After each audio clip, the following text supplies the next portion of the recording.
Jangan datang sini kalau korang kat Madinah.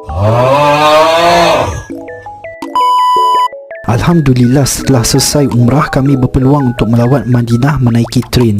Nak dijadikan cerita, sepanjang kami berada di Madinah, kami cuba satu restoran ni, Bufia Watin. Dia betul-betul kat gate Masjid Nabawi. Suasana kedai dia kecil-kecil je. Menu makanan dia ada macam-macam, dari makanan Arab ke western. Portion dia advertise pun nampak macam besar. Kami order roasted chicken dia. Kejut bila yang datang tu portion dia kecil. Ayam dia pun tak nampak macam ayam. Fries dia pun fries lama.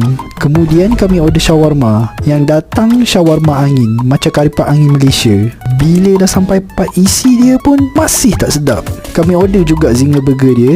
Ayam dia senipis bawang, tak rasa pun ayam dia. Burger crispy RM4 Malaysia sedap lagi.